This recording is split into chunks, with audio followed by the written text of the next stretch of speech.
Sitaram. We are going to use this session to explain the monthly calendar which the Vidyalaya, SVV, Sanatan Vidwat Vidyalaya, has been putting out for almost 4 years now. And we have had a few queries. So for the benefit of everyone, we'll give a bit of clarity, hopefully by the end of this session. So a monthly calendar is aligned with the laws of nature. This can be illustrated by what's showing on the screen here, which is a page, in this case 1975, of an ephemeris. An ephemeris it's compiled in books of covering 100 years. It gives the exact position of each of the planets proportionally in 10-day segments, and mathematically, by simple mathematics, one can work out the exact position, for instance, of the Sun, of Mars, of Mercury, of Jupiter. What does that have to do? How does that influence and impact our undertakings? Well, from these are all luminaries, and from these emit rays, which, just like X-rays and other high-frequency rays, penetrate the body. They have effects on the body, sometimes positive, sometimes negative. And the ephemeris is compiled over the last, how far back we can go. There are 100-year booklets of ephemeris covering the planet's position. So we can, by extension, trace the life history of any individual and see what, at the hour of birth and the hour of major undertakings, how these rays impacted on the person, as we said, whether positively or negatively. And this is where the relevance of the position of the planets has been established to have impact on our undertakings. So, the Vidyalaya has embarked on creating these calendars. In this case, we'll discuss the monthly calendar. And the monthly calendar is for the benefit of everyone. This is not for Hindus per se, because when we say the emissions, the rays from, for instance, Jupiter, it does not affect the Hindu population alone. It affects everyone. So we are going to do the interpretations based, as we say, on the exact position of the planets. So on the monthly calendar, this is what comes up first.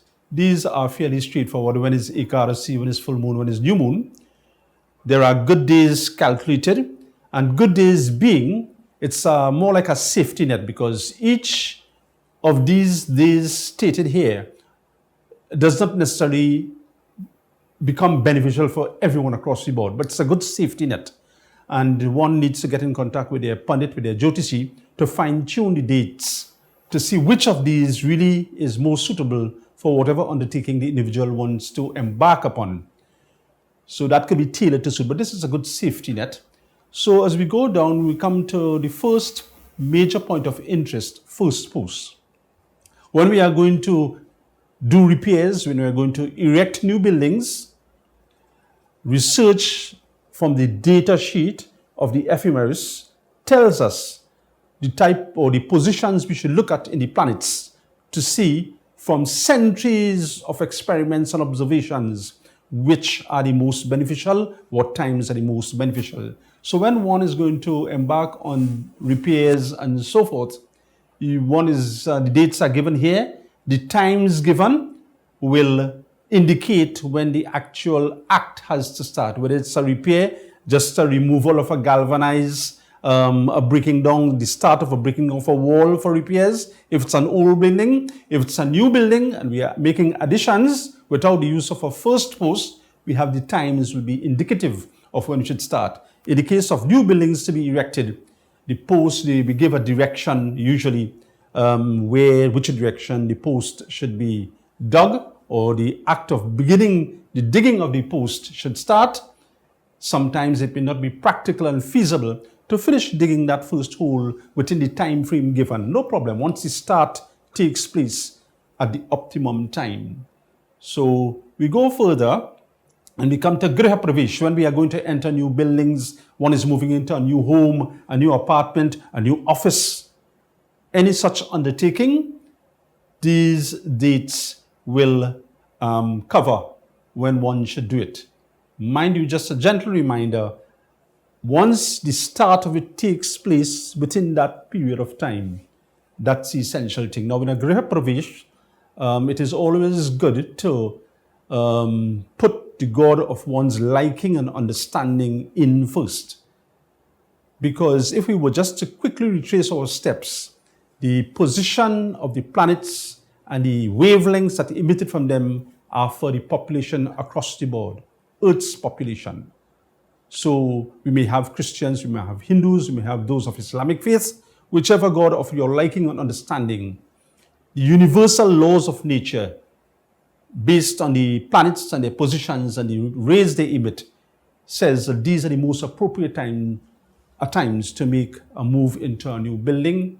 As we said, it's basic, it's logical that one should put God first. So at that point in time indicated, we go in with our God, whether it's a picture, murti, whatever form, in first into the building. Then we come to Murti Sthapan, absolutely important. When one consecrates a murti, as Hindus do, it has to be done at a specific time. Offhand, it is most appropriate to sthapan, to consecrate a murti in Uttarayan, in roughly the first 6 months of the year, when the sun is in its northerly course. Notwithstanding that, the first of those months, which is Magh in the Hindu calendar, which is roughly January, is forbidden for consecrating murtis. So we are left between February to roughly mid-July, when the sun makes its turn, according to Hindu astrology, into its Dakshinayana or southerly turn and position.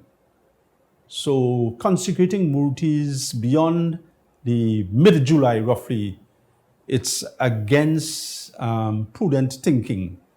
One might ask, well, it's God. God is omnipresent and fully beneficial to one who comes before him, sure. But timing, astrology is based on timing of events. We will expand on that at a lower calculation. Suffice it to say that one has to be meticulous in consecrating a murti. Now, if we have our little prayer room at home and so forth, we might have a wider play within a day. But once it comes down to a murti, where a temple it's being consecrated temple, one has to be specific about the time, because in a day, there are no more than, roughly hardly ever more than 8 hours in any day to consecrate a murti. And those 8 hours don't come consecutively. We'll have 2 somewhere early in the morning, we might have 2 midday. So within those 4, roughly 2-hour periods, one is given a time to consecrate the murti. And then your Jyotisi, your Pandit, will tell you that even though we have 4 options within a day, we may have 4 options, there's got to be a lot of fine-tuning to make sure that of those 4, all are appropriate, or one at least is appropriate for consecration. That is absolutely important. So what if in a temple the murti is consecrated in not one of the recommended days, either this year or years have gone by? Yes, there is redress. It's an onerous task. It involves a lot of havan when the reconsecration takes place, but it could happen. It could happen. But that's the point of Jyotish. If we go in accordance to these laws of nature, we fight less battles and we have the reserve of energy to take on the wars that life may present us, those huge challenges, metaphorically speaking, being the wars. A murti, as we are on Murti Sthapan, and very relevant to it, temples or even homes, equally homes too, ought not to have entrances on the south. Reason being, of the gods, Yamraj, the god of death, prevails on the south. So we try to avoid it. So if there are situations where the entrance on the south, you have the use of someone who is skilled in that area to just refashion the system, the house, the structure, to avoid getting the entrance from the south. Equally, when a building is being started, for instance, a temple or house, we can actually use a southern direction for the first post. It's a difference. Our first post is hinges on the position of Chandrama, the god of the moon, whose rapid movement will traverse all the quarters as the days go by. And wherever Chandrama is at the date, the chosen date for erection of a new building, where if he's in the south, that's where the first post goes. It's a different calculation as opposed to when having erected the structure, we now decide, well, look, we'll put a southern entrance. That's where the Yamraj impact of it all comes to play. So we move now to Vivah, wedding sanskar, it's a sanskar. And we have the engagement, which we call Varadaksha or Chekai if you prefer. It's an engagement is really the first step in a marriage institution, in a marriage sanskar. So the date set for engagements should also be in accordance to the factors that are embraced when a wedding date is being fixed. So engagement is very important. There are only 6 recommended months for wedding. In the English calendar, we will see it's January, February, April, May, June running into July, and November, March month. But pristine Jyotisis try to veer from consecrating marriages in March month, because at that point in time, the sun is in a southerly course. And Jyotisis always prefer to do sanskars when the sun is in its northerly course. So we are left really and truly with 5 months, and the engagement should be consecrated within a chosen date of those 5 months. Interesting enough, and we allow a quotation here from the Shastras. Right. What are the recommended days for wedding?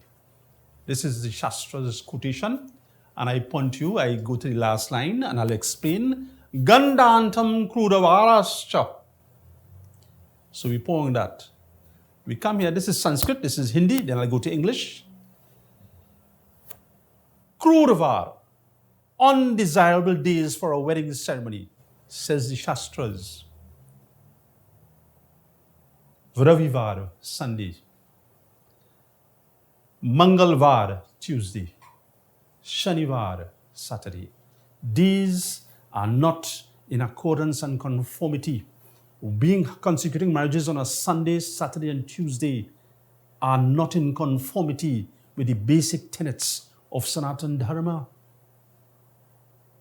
And reason being, one of the major reasons, especially in the case of Mangal and Shani, they are grahas that are sometimes beneficial, but in certain situations and circumstances, they pose uninvited hurdles. And marriages which, if when the dates are not chosen properly, as you say, we engage and use our energies for things that could have well been avoided. And it really affects and challenges a bond of marriage, which is not just a couple coming together, but marriage is an institution. So one ought to be very, very careful in setting dates for marriage. Again, the question pops up, what if someone had married on a Sunday? Yes, there are going to be equally important in choosing the month of marriage, the day, and other astrological factors. For instance, Rikta Tithi, certain phases of the moon, Gandant, certain unions between the constellations, sometimes the phase of the moon, sometimes a lunar solar day, all of these factors. But those are things that should interest and be the ambit of a Jyotisi. What the layman has got to understand, the 5 months call and the days to avoid for both marriage and the first step, which is engaging the engagement ceremony, Varadaksha. So as we go to the calendar once more, we are now looking in about medical procedures, which will entail surgery, which will entail beginning medication, beginning therapy for both acute and chronic diseases. One does not challenge the ability of medical professionals, not at all. But one must also scientifically equally agree that in medical procedures, be it surgery, the administration of injections, medication, etc., it's not all hunky-dory. The patient is not guaranteed 100% recovery. There might be a state of morbidity. There might be a slowing down of the recovery period. So the ability of the professional is not at stake here. What causes the difference? It is because the positioning of the planets impacting on the individual. The individual has their own aura. Each individual has their own aura. Those who are spiritually developed, one will find that the negative rays of any of the luminaries in the celestial region may not impact as negatively on such a person as another. But suffice it to say that across the board, for instance, the rays coming from Saturn, which are more often than not negative, a person who chances his start of therapy or elective surgery, this is not emergency surgery, we have no choice on that, elective surgery, if we don't fall in sync with where the planets are, then it becomes a challenge both, as you say, for the speed of recovery and for lessening of one's morbidity in a medical condition. So elective surgeries, we have dates for them there. Now where the health service is 24/7, whether private or public institutions, one might be able to access the start of surgery at any of the given times there. When it comes to emergency surgery, one can still elbow in to having the best time of a day that may not be on the recommended days. In the follow-up session, we'll be talking a little more about how we maximize the times in a day. So now we move to installation of officers. We are talking about, we have village council, we work for a company, a sporting team, national elections, all of these. There are times that are appropriate for the installation of people into their position, president, secretary, vice president, etc. And one of the fortes of GTT'S is that it is filled with examples.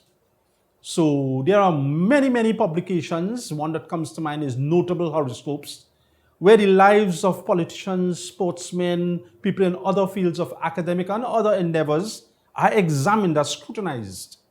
And the ups and the lows, the crest and the trough of their life history has been highlighted and shown where, when it's negative, what time the undertaking took place and why the negativity, and when they crested, why that was so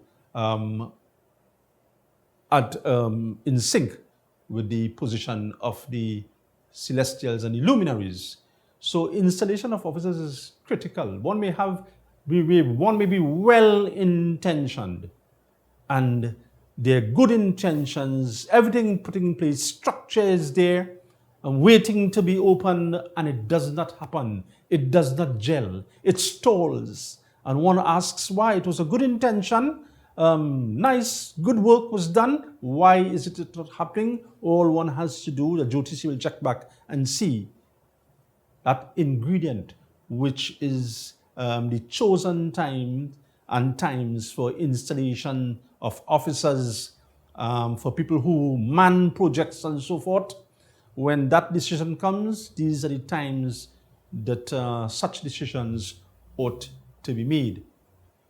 If one has a building, let's say, and there's a recommended date for moving in, and it cannot happen as far as one sees. Once it nears completion, this ceremony could take place, and whichever deity is put into the building is given attention on a daily basis.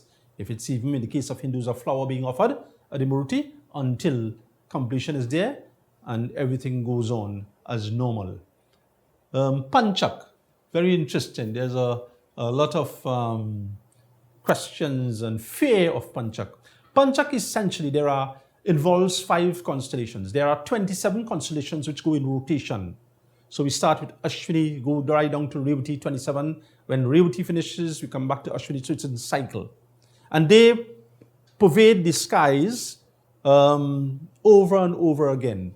Naturally, the Jyotishes have made it a study of the stars, those that are propitious. And when we say stars, we are talking here without trying to be redundant about the emissions, the light emissions of varying frequencies that come from all celestial bodies. So that's what we talk about. We use the term stars loosely. And the Jyotishes have made it a point to look at the impact of these constellations.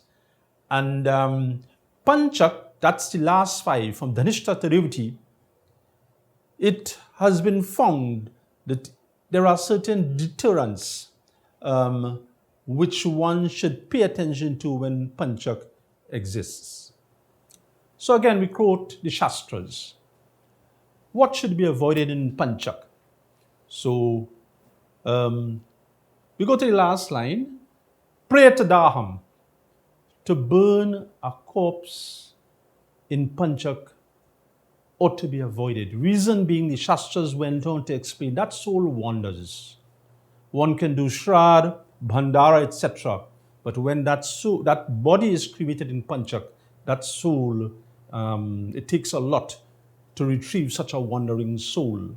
We are accustomed to that when somebody dies in Panchak, there's a little Shanti Puja that is done. That is so. But we don't proceed to also burn in Panchak. So that body ought to be held till Panchak finishes, maximum 5 solar days. It may be much less than that sometimes, because it's dictates of the nakshatras, which don't necessarily last for 24 hours. So it may be less than 5 days. But avoid burning a body in Panchak. Na kurvita. Don't do it. Don't burn.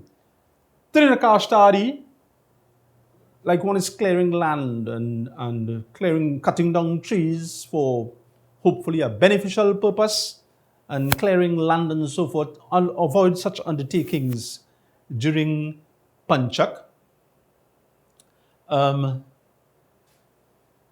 So, as we have said, one avoids burning that body in Panchak. One avoids clearing of land and so forth in Panchak. And the other point of interest is Khatia Banana.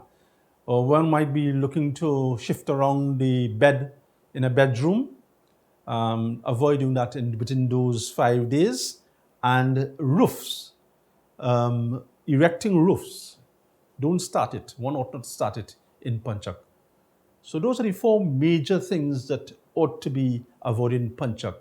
But then, people are consumed with these negatives and they say, well, don't do a wedding in Panchak.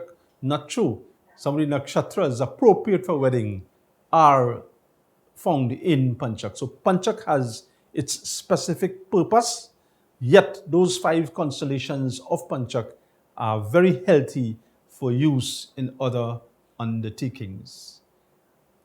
So next point of interest, the planting dates. Now, those who are familiar with the use of the calendar will realize we have omitted some of the recommended dates that's going to come in the following sections because they fall under the category of things personal. The daily calendar, which we'll be talking about, as we say, in the subsequent session, it's really for one's personal benefit. So some of those calculations will be discussed here. We move now to planting dates. Now it's pedestrian to talk about which phase of the moon we should put down plants that are subterranean, that are root crops, etc., and which are the appropriate times and phases of the moon to put or tend or plant other crops above the surface of the earth. That is pedestrian, because we can get a date according to the phase of the moon. But in Jyotish, there are 5 basic factors which have to be looked upon to ensure that a date that looks good is really good. There's a term called Richter. If, for instance, that's the 4th, the 5th, and the 4th, the 9th, and the 14th phase of the moon. If that falls on a Thursday, it's known as a Mrityupad Yoga. So though that Thursday, if we use the lunar calculation alone, maybe look good for planting, let's say, root crops, in truth and in fact, when we involve all the necessary calculations, it's probably the worst day one can get to undertake such planting. So the calendar of SVV does not include that sort of specificity. This will encompass all that calculation, and actually one can arrive at days where you can do planting. Now, if one has to plant, let's be practical here. One has to plant a spread of land, and we give a timing of, let's say, a couple hours, and it may not be able to finish it. The whole idea is to start it within the recommended time. That's the important thing. Now, interestingly, you'll see very early times and late times in the night, but a lot of people are into horticulture. People will, housewives, ladies of the home will find their time in the night to probably prune their cactus and trim the bonsai and so forth. So we put it across the board, the timings that are good for planting. We come now to, one has got to talk about things that are national. So the daily calendar addresses the individual. The monthly calendar addresses all of us, and timing, we want to make an undertaking. We have a major meeting to hold. We have a good day. That's the early calculation.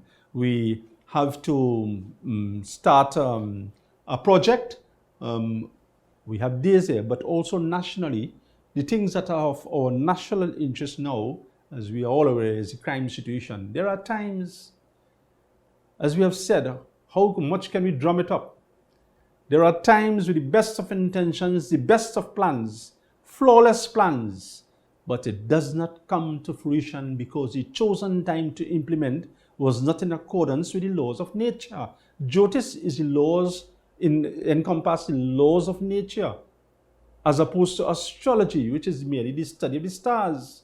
Jyotish is the study of the stars and other luminaries, and to make scientific deductions as to what are appropriate and what are not, and what we should circumvent and what we should sidestep. So these are important things to pay attention to, and matters of general importance. For instance, if one decides, okay, there should be constitutional reform, that's of national interest. When that, if it has to have a referendum, when that referendum starts, it's absolutely important. And there will be the expected gains from such a referendum, and hopefully it will crystallize into the sort of constitution that benefits not only us, but any land. Because each land, this date does not go across the board to lands other than Trinidad and Tobago. The calendar was designed, this section was designed for Trinidad and Tobago. All the other sections could be taken for one who lives at any part of the world. It doesn't matter. And there's a tiny mathematical adjustment that has to be made, which we'll deal with in the second section. But this is totally local, and we just give an example. If there's going to be something like constitutional reform, start the process at the appropriate time. And all we have to do is sit back and reflect. Not criticize, sit back and reflect, and we will see that some of the best, most best-intentioned, well-intentioned projects and undertakings that we have come up with in this land, and for those who live elsewhere, never bore the expected fruit, all because it was not in sync with these. Question, what does it take? How does it inconvenience us? How does this calendar inconvenience us? Does it? It's all about management of time. It's the same thing we do as a student. We go into an examination, we are expected to manage our time. We, as adults, we in the work environment, we are expected to manage that which is thrust upon us to do as an undertaking over a period of time. So in any phase of life, we are expected to manage our time, and Jyotish is no different. We are given options when we should manage and prioritize and say, okay, well, we have a good day and I have this important undertaking. I will shape the route on that. It's not rocket science. It's easy.